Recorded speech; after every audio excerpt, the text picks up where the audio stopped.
जय श्री कृष्णा। कार्तिक शुक्ला नवमी को अक्षय नवमी या आंवला नवमी आती है। इस दिन आंवले के वृक्ष की पूजा करने का और कुष्मांड दान करने का विशेष महत्व है। इसी दिन से द्वापर युग का आरंभ हुआ था। इस दिन किया हुआ जप, पूजा पाठ एवं दिए हुए दान का पुण्य अक्षय होता है। इस दिन गौ, पृथ्वी, सोना, वस्त्र, आभूषण आदि के दान से ब्रह्म हत्या जैसा महापाप भी दूर होता है। आंवला नवमी की कहानी। एक साहूकार था, उसके 7 बेटे थे। डोकरी के नियम था कि वह महीना भर कार्तिक नहाती, आंवले के झाड़ की परिक्रमा देती, कहानी सुनती, रोज ब्राह्मणों को जिमा कर 108 सोने के आंवले और सोने का टक्का देती, फिर स्वयं खाना खाती। ऐसे करते करते 7 बेटों की शादी हो गई। 7 बहुएं आ गई।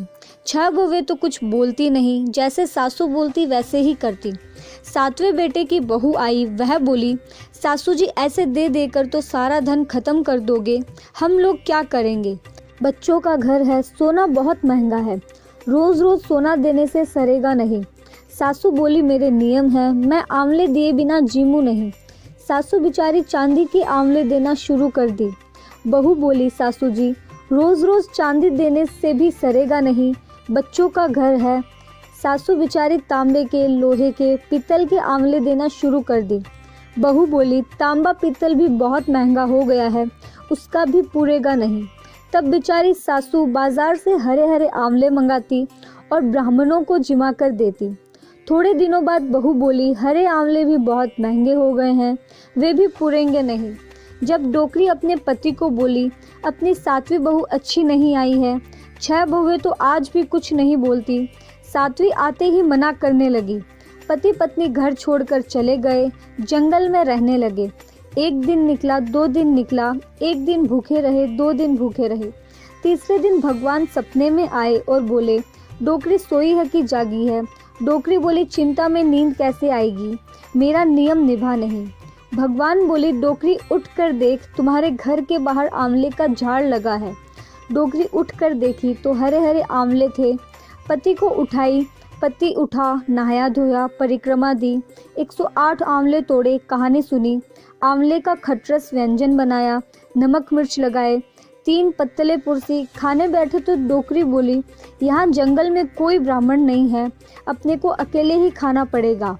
इतने में राई दामोदर भगवान ब्राह्मण का रूप लेकर आए। बोले, डोकरी माई भूख लगी है। डोकरी बोली, आओ महाराज, आप ही की राह देख रहे थे। उन्होंने 3 पत्तले खा ली। डोकरी बोली, यह भी अपने जैसा ही भूखा लगता है। फिर वे दोनों पानी पीकर सो गए।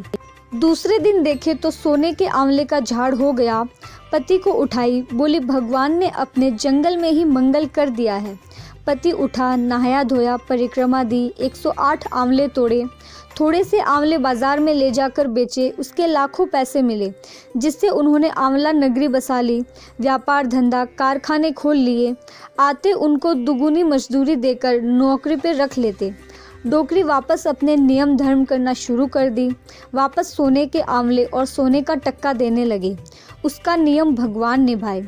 वे डोकरा डोकरी राजपाट करने लगे। इधर बेटा बहू सास ससुर को घर से निकाले, तब से घर में गरीबी आ गई, घाटे लग गए, खाने को रोटी, पहनने को कपड़े नहीं रहे। बेटे बहू बोले, चलो अपने कहीं दूसरे गांव में नौकरी करने जाएं। इस चूल्हे की खीर खाई है, इसकी राख कैसे खाएं? स्वदेशी चोरी, परदेशी भीख, पराए गांव में जाकर नौकरी धंधा करेंगे। यहाँ गांव के वासिंदा रह गए, नौकरी करते अच्छे नहीं लगेंगे। 7 बेटे बहू घर छोड़कर निकले। फिरते फिरते आंवला नगरी में आ गए।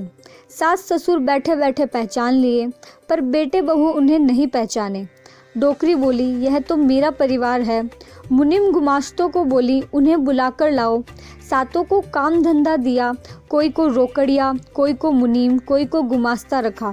बहुओं को किसी को चौका, किसी को परिंदा, किसी को छाछ भिलौना आदि दिया। 7वीं बहू जिसने निकाला था, उसको अपनी सेवा करने के लिए रखा। वह सासू जी की पूजा की तैयारी करती, नहलाती, पाँव दबाती और सब काम करती। एक दिन डोकरी नहाने बैठी, तब बहुओं को बोली, मेरी पीठ मसल दो।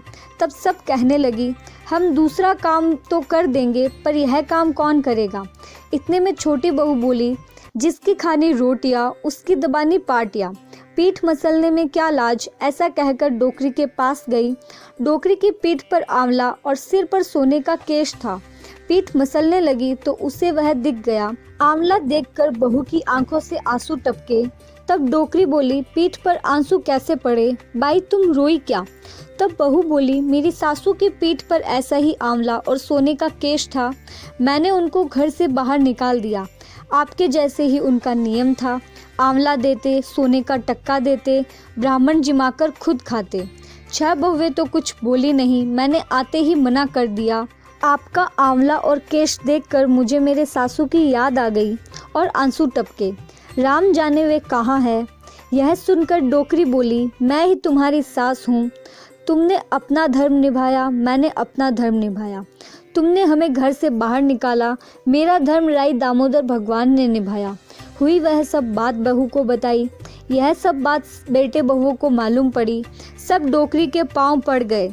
तब घर द्वार बेटे बहुओं को सौंप कर आप भजन कीर्तन करने लगे। डोकरा डोकरी धर्म पुण्य, ब्राह्मण भोजन, यज्ञ आदि करते सब आनंद में राम राज करने लगे। भगवान के घर का विमान आया। पति पत्नी दोनों विमान में बैठकर बैकुंठ चले गए। हे राई दामोदर भगवान, उन दोनों पर प्रसन्न हुए वैसे सब पर होना।